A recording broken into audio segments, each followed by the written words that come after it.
Hello friends. So இந்த video பார்த்தீங்கன்னா நம்ம TRB 2017 question paper discuss பண்ணிட்டு இருக்கோம். So what will be the holding current of SCR if its latching current is 25 milliamps ன்னு கொடுத்திருக்காங்க ஓகேங்களா.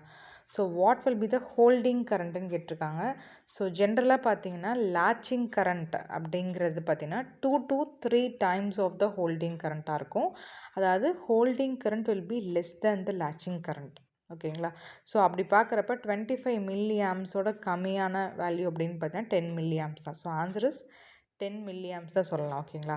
பட் இன்னொரு வே அப்படின்னா அதாவது நல்லா ஞாபகம் வச்சுக்க வேண்டியது என்னென்னா லாச்சிங் கரண்ட் அப்படிங்கிறது 2 to 3 times of the holding current. அப்போ 2 to 3 டைம்ஸுங்கிறப்ப நமக்கு 10ஓட 2 டைம்ஸ் பார்த்தீங்கன்னா என்னது 25 மில்லி ஆம்ஸ். ஸோ 2 to 3 டைம்ஸில் இருக்கும். அப்போ ஹோல்டிங் கரண்ட் அப்படிங்கிறது 10 milli arms. In chopper, if T is the chopping period, then output voltage can be controlled by PWM by varying.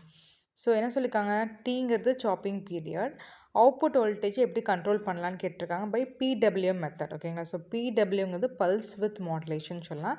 So pulse width மாடுலேஷனில் பார்த்திங்கன்னா நமக்கு frequency அப்படிங்கிறது கான்ஸ்டண்ட்டாக தான் இருக்கும் ஓகேங்களா.